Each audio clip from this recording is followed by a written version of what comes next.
तो welcome back to seven figures club और आज मैं बात करूंगा आपसे इंडेक्स चार्ट एनालिसिस के बारे में। इंडेक्स चार्ट के बारे में आज हम खोद के पढ़ेंगे कि इंडेक्स चार्ट काम कैसे करता है। ठीक है, तो चलिए अब चलते हैं डायरेक्ट इंडेक्स चार्ट पे।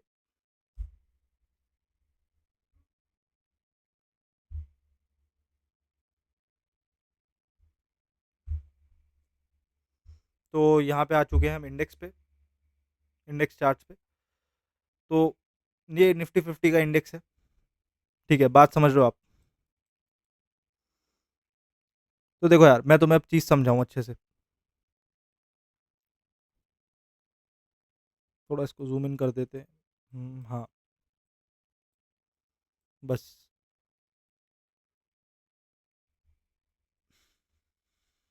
देखो, यहाँ पे बैठा होता है सेलर। ये बात मैं तुम्हें बता चुका पहले भी। यहाँ नीचे होता है बायर। अब हमें इनकी साइकोलॉजी समझनी पड़ेगी कि ये क्या हो क्या रहा है।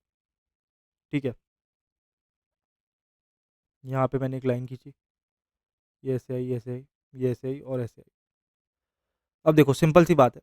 जब यहाँ पे डिमांड है नीचे, नीचे सप्लाई है, ऊपर डिमांड, या फिर मान लो आप इसको डिमांड मीन्स कोई चीज़ चाहिए, बहुत डिमांड है, और नीचे से सप्लाई है, तुम्हें मिल रही। सप्लाई डिमांड का खेल होता है बायर सेलर। बायर को चाहिए सप्लाई और सेलर को चाहिए डिमांड। डिमांड है तभी बेचेगा, तो डिमांड ऊपर होती है और सप्लाई जो होती है नीचे होती है। या फिर उल्टा कह लो, सप्लाई ऊपर होती है, सेलर ऊपर से बेच रहा है तो सप्लाई ऊपर है, डिमांड नीचे है। ठीक है, तो यहाँ पे आपकी सप्लाई होती है और यहाँ पे आपकी डिमांड होती है, बहुत ज़्यादा डिमांड। चार्ट में आपको चार्ट हमेशा इस नज़रिए से देखना है। अब यहाँ पे कोई फैक्टर की वजह से ये मार्केट ऊपर भागने लगी, भागी, और यहाँ पे आके इसने थोड़ा सा डिप लिया, फिर ये भागी, फिर इसने डिप लिया, फिर ये भागी, फिर इसने थोड़ा डिप लेके उसके बाद ये फिर भाग गई और फिर ये नीचे गिर गई, फिर ये उठी, फिर और उठी। यहाँ पे मैं इस जगह की बात कर रहा हूँ। ठीक है, अब इसके पीछे का लॉजिक क्या है, इसका लॉजिक आप समझो पहले तो। देखो यार, मैं ये चीज़ पहले ही बता चुका हूँ, शॉर्ट में बताइए, इसलिए अब हम डीप थोड़ा जाएंगे तो हमको ज़्यादा समझ आएगा।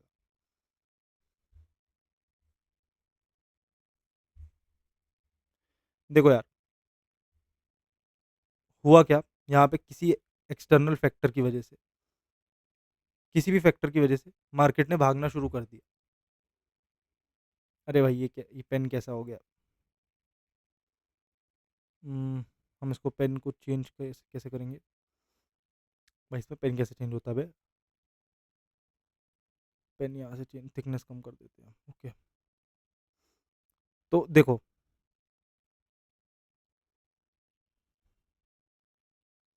देखो यहाँ से शुरू हुआ खेल, यहाँ से, ये जगह देख रहे हो ना, यहाँ से मार्केट ऊपर गया, और यहाँ पे जाके इसका प्राइस मान लो यहाँ पे ये है 22,000, नहीं, 22,160। यहाँ पे मान लो 80 था, 180। ठीक है, हम गए, हमने देखा भाई इसका कितना प्राइस है, तो हमने देखा 200 है। ठीक, और 200 के हमने 50 शेयर खरीद लिए। कितने हो गए? 10,000। हुए या नहीं? हो गए। तो अब ये ऊपर गया, एज यूजल मार्केट ऊपर गया।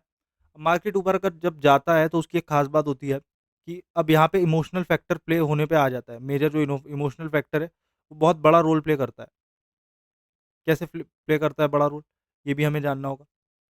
ये कैसे जानेंगे, ये मैं आपको बताता हूँ। देखो, इमोशनल फैक्टर ऐसे प्ले करता है मार्केट कि यहाँ पे ऊपर गया है ये, ठीक, यहाँ पे कुछ लोगों को लगा कि उनका टारगेट हिट हो गया तो उन्होंने सेल कर दिया, तो सेल करने से नीचे आया।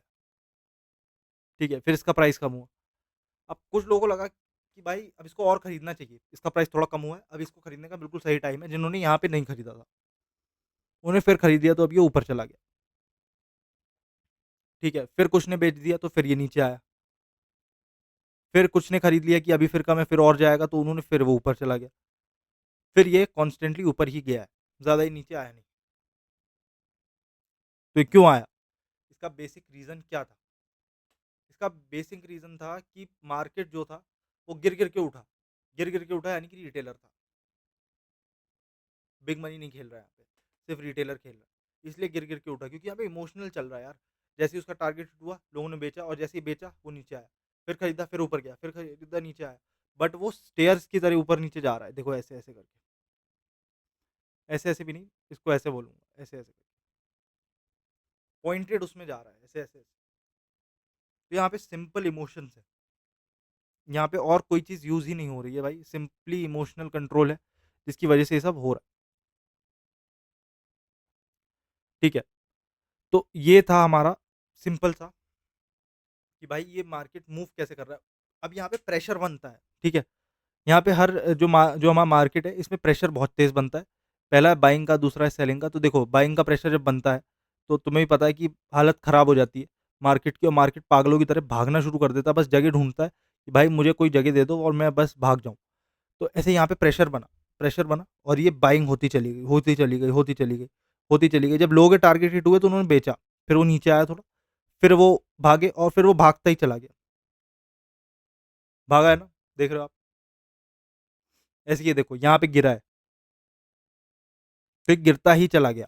यहाँ पे इंस्टीट्यूशनल प्ले होता है और दूसरी चीज़ कोई ना कोई अगर पैटर्न फ़ॉर्म हो जाता है या फिर लोगों को ज़्यादा लगता है कि अब टारगेट हिट हो रहा है, तो वो गिरना शुरू हो जाता है।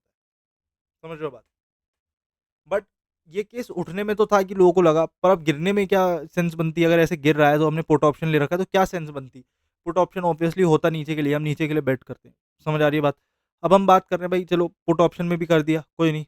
ये गिर रहा है नीचे, तो ये इसके गिरने का सीन क्या है? देखो यहाँ पे कॉल राइटर था। कॉल राइटर ने पहले से ही ऊपर भेजा, जिन्होंने कॉल बाय करी थी, उन्होंने पहले से खूब ऊपर भेजा, मस्त दबा के। अब वो यहाँ पहुँचा। यहाँ पहुँचने के बाद क्या हुआ? यहाँ पहुँचने के बाद जब वो यहाँ पहुँचा तो यहाँ से वो ऐसे ट्विस्ट करेगा। ट्विस्ट क्यों कर गया? क्योंकि लोगों के टारगेट हिट हो गए, सिंपल सी बात है। जब भी इंसान का पेट भर जाता है, जब आपका पेट भर जाता है आप खाना बंद कर देते हो ना, सिंपली वही चीज़ होती है कि जैसे ही आपका पेट भर गया मार्केट में, आपने पैसा ले लिया मोस्टली लोगों ने, तो वो नीचे गिरा दिया, मार्केट ऐसे फॉल कर गया बहुत रैपिडली। फिर ये अगले दिन खुला, अगले दिन थोड़ा ऊँचा खुला था, फिर ये गिरना शुरू हो गया सुबह से ही, क्योंकि लोगों का पेट भर गया। अब यहाँ पे गैप अप, गैप डाउन का भी एक सीन रहता है। जैसे मार्केट बंद हुआ यहाँ पे, कहाँ पे 22,600 पे बंद हुआ, तो अगले दिन ये थोड़ा गैप अप खुलता है 100 पॉइंट, 100 पॉइंट या फिर 90 पॉइंट ऊपर खुलता है, फिर गैप डाउन खुलता है 100 पॉइंट या 90 पॉइंट। ठीक है? ये चीज़ भी हम गेस कर सकते हैं और इससे हम स्विंग ट्रेड कर सकते हैं। स्विंग ट्रेडिंग करना आसान हो जाता है। स्विंग ट्रेड मीन्स आप खरीद के छोड़ देते हो। बड़े टाइम फ्रेम पे आप देख लेते हो कहाँ से ये बाउंस बैक मारेगा या क्या करेगा। ठीक है? और आप बीटीएसटी कर सकते हो, बाय टुडे सेल टुमारो। ये भी सब मैं आपको समझाऊँगा कि बीटीएसटी आप कैसे कर सकते हो। बट स्टिल जो अभी मैंने आपको बता रहा हूँ वो ज़्यादा रिलेवेंट आपको लगेगा। अभी आपको ये सब चीज़ें रिलेवेंट नहीं लगेंगी क्योंकि आपने ये चीज़ देखी नहीं है ना? तो अब मैं आपको, ये तो आपको समझ आ गया, नीचे बाइंग होती है, ऊपर सेलिंग होती है और इन सेलिंग और बाइंग की वजह से ही पैटर्न्स फॉर्म होते हैं अलग-अलग इमोशंस पे, ठीक है? और वो पैटर्न्स ह्यूमन के ब्रेन की वजह से है। कोई इस दुनिया में वो पैटर्न फॉर्म नहीं कर रहा बैठ के कि पैटर्न बना, नहीं। वो हम लोग ही हैं, हम जैसे ही रिटेलर्स हैं, जिनकी वजह से वो पैटर्न्स फॉर्म हो रहे हैं, नहीं तो वो पैटर्न्स फॉर्म नहीं होते। सिंपल सी बात। वो पैटर्न फॉर्म होते ही नहीं कभी। अब पैटर्न कभी-कभी अब ऐसा क्या होता है ना, बिग मनी खेल रहा है, उसे पता है पैटर्न फॉर्म हो रहा है। हाँ, ये मोटी सपोर्ट है। जैसे यहाँ पे सपोर्ट बनी हुई है, ठीक है?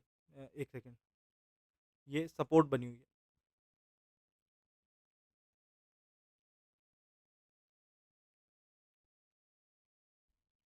यहाँ पे आया, बाउंस करके वापस ऊपर चला गया। अब ये यहाँ पे इन 2 लाइन्स के बीच में चल रहा है। 2, एक ऊपर सपोर्ट है, नीचे रेजिस्टेंस, नीचे सपोर्ट है, ऊपर रेजिस्टेंस है। तो ये ऐसे चल रहा है, चलता ही जा रहा है, चलता ही जा रहा है, ठीक है?